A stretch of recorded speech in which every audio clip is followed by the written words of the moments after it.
Let's get right into it. Number 6. Holding in sneezes.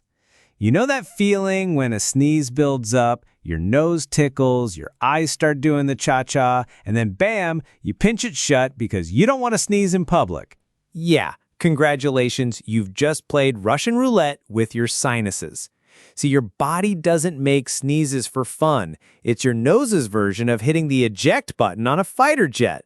Dust, germs, microscopic demons, whatever's in there, your body is trying to launch it into orbit at about 100 miles per hour. But when you hold it in, all that air pressure has to go somewhere. Spoiler, it doesn't magically vanish into Narnia. It ricochets back up your throat, into your nasal passages, and sometimes straight into your eardrums. Doctors have actual case studies where people literally ruptured their throat or popped a blood vessel in their eye because they thought they were being polite by not sneezing on the bus. One unlucky dude tore his pharynx wide open just from clamping his nose and mouth shut. That's not holding in a sneeze. That's self-destruct mode with extra steps. So the next time you feel a sneeze coming and you're tempted to trap it, just remember, your body is basically a shaken soda can and you're sitting there squeezing the lid tighter. Go ahead, let it rip. People will survive a spray of sneeze particles. Your arteries, not so much. Number 5. Cracking your neck like it's bubble wrap. There are two kinds of people, those who crack their knuckles and those who crack their entire spine like they're auditioning for the role of a haunted doll. If you're in the second category, I've got news. Your neck is not meant to sound like a microwave bag of popcorn. That snap crackle pop comes from nitrogen bubbles bursting in your joints. Most of the time, it's harmless. But when you grab your head and twist it like you're opening a stubborn jar of pickles, you're not just moving joints. You're stretching blood vessels and nerves that really prefer not to be yanked around like rubber bands. Chiropractors will tell you they're trained to do it safely. But you watched one TikTok tutorial and now you're contorting your neck like you're in Cirque du Soleil.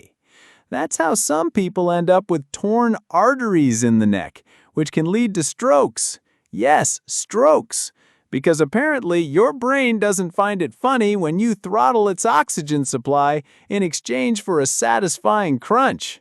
So, if your body feels stiff, maybe stretch, maybe take a walk. Don't treat your vertebrae like reusable bubble wrap, because unlike bubble wrap, when it pops, you don't get to order a new shipment. Number 4. Drinking water wrong. Yes, I know. How can you drink water wrong? It's literally the most basic human activity. Babies manage it, dogs manage it. Somehow, though, you've turned staying hydrated into a mini health hazard. The problem isn't the water itself, it's how you treat it like an Olympic sport. Guzzling down 3 glasses in one go because you suddenly remembered you haven't had a sip since yesterday? Bad idea. Your kidneys can only process water at a certain speed, and when you overload the system, you basically turn yourself into a human fish tank. The result? Your electrolytes get diluted, your cells swell up, and in extreme cases, congratulations, you just gave yourself water poisoning. Even on the less dramatic side, chugging icy cold water after a workout can shock your system, making you cramp up like your body's staging a protest. Oh, and that habit of sipping from the same unwashed water bottle every day, that thing has more bacteria than a public restroom door handle. You're not just drinking water, you're hosting a microbial rave inside your stomach. So yes, water is good for you, but treating it like a frat party keg stand? That's just your kidneys filing for early retirement. Number 3. Overusing hand sanitizer. Hand sanitizer. The magical potion we all started carrying around like medieval plague charms. One squirt and poof, germs be gone. Except not exactly. Here's the thing. Your skin has its own little ecosystem of microbes, and they're not all villains. Some are the unsung heroes keeping your skin balanced and your immune system sharp. But when you drown your hands in sanitizer every 10 minutes, you're basically doing microbial genocide. Bye-bye, helpful bacteria. Hello, cracked skin, chemical dryness, and an immune system that's now like a pampered rich kid, useless in the real world. And don't even get me started on the flavored sanitizers that smell like cupcakes or watermelon. If your hand sanitizer smells like dessert, that's not a safety feature. That's just your body's way of saying, ah, yes, let's inhale alcohol fumes with a side of artificial fragrance. Sure, sanitizer has its place. Hospitals, airports, absolutely. But when you're in your own living room and you sanitize after touching your own remote control, congrats. You've just created a germ-free wasteland where the only survivor is your crippling obsession with cleanliness. So maybe, just maybe, soap and water once in a while will do. Your hands will thank you, and so will your bacteria. The good ones anyway. Number 2. Sitting like a statue. You probably think sitting is harmless. After all, it's the universal position for eating, working, binge-watching Netflix, and pretending to answer emails.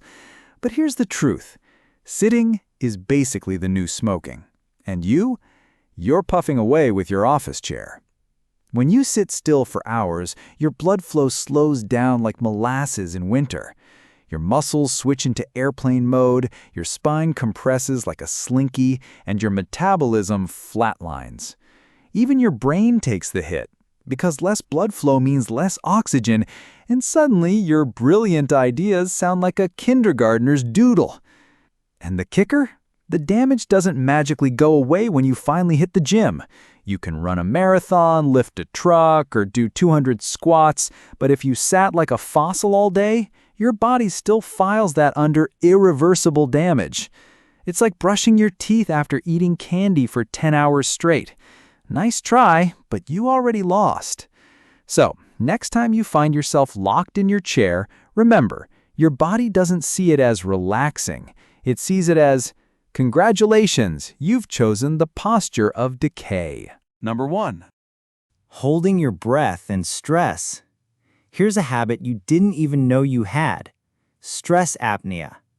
Whenever you're hunched over your laptop, panicking about deadlines, or trying not to scream at slow Wi-Fi, chances are you're low-key holding your breath. Like a toddler throwing an invisible tantrum, your body literally forgets oxygen is a thing. It's called screen apnea. People unconsciously pause or shallow breathe while staring at screens. And the result is, well, not great. Less oxygen means more fatigue, more anxiety, and that lovely brain fog where you forget your own passwords. Your body basically thinks, oh yes, we're suffocating, must be danger, which only makes the stress spiral worse. The irony? Breathing is free. Your lungs are standing by 24/7, just waiting to do their job. But instead, you're sitting there like, oxygen's optional. And then you wonder why you feel like garbage after 3 hours of answering emails. So here's a crazy idea. Breathe. Big, slow, exaggerated breaths. Because otherwise, you're just stress suffocating yourself into an early grave. That's all for today. I'll be making similar videos in the future. Subscribe to see them.